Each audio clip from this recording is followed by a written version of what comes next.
আপনারা জানেন যে কুয়েতের বিভিন্ন গণমাধ্যমে প্রকাশিত হয়েছে যে গত 13 তারিখে বেশ কিছু প্রবাসী যারা কুয়েতে কর্মরত আছেন তারা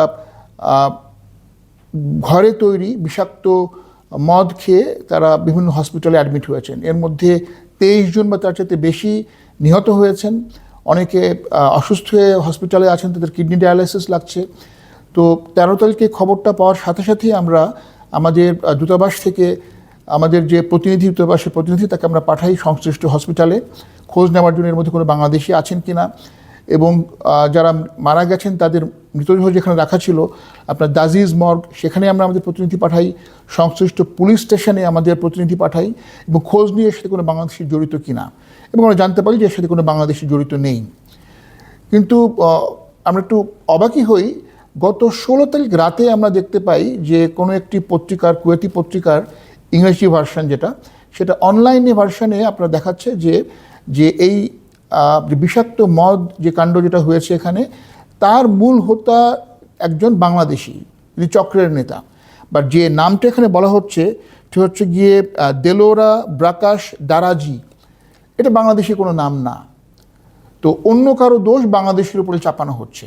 তো সেই রাতেই আমি নির্দেশনা দিই যে পরদিন সকালে, অর্থাৎ গতকাল সকালে 17ই আগস্ট 2025 সকালেই আমাদের যেন দূতাবাসের প্রতিনিধি সংশ্লিষ্ট থানাতে গিয়ে যোগাযোগ করেন, এবং দ্রুততার সাথে 17 তারিখ সকালেই আমাদের প্রতিনিধি যান। এবং এটা ছিল আহমেদি ডিস্ট্রিক্ট পুলিশ স্টেশন, এটা ব্যাপারটা তদন্ত করছিল।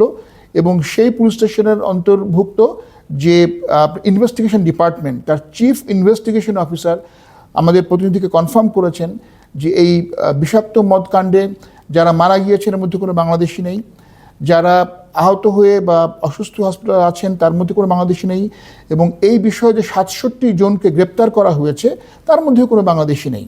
তা আমরা নিশ্চিত হওয়ার পর দ্রুততার সাথে আমরা যে বিভিন্ন কুয়েতি পত্রিকায় যে বাংলাদেশিকে ইমপ্লিকেট করে যে তথ্য বের হয়েছে যে এই চক্রের মূল নেতা হচ্ছে বাংলাদেশি, তার তীব্র প্রতিবাদ জানিয়ে আমরা প্রতিবাদ লিপি পাঠিয়েছি।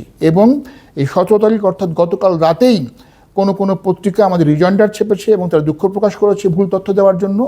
এবং আমরা কুয়েতি পররাষ্ট্র মন্ত্রণালয়ে আমাদের রিজয়েন্ডারও কপি দিয়েছি, যাতে এখানকার সংশ্লিষ্ট মন্ত্রণালয়ে জানানো হয় যে এভাবে বাংলাদেশিদেরকে মেলাইন করা যাবে না, বাংলাদেশিকে যে দোষ তারা করেনি সেই দোষী বলা, তাদের কোনোভাবেই এভাবে চিহ্নিত করা যাবে না।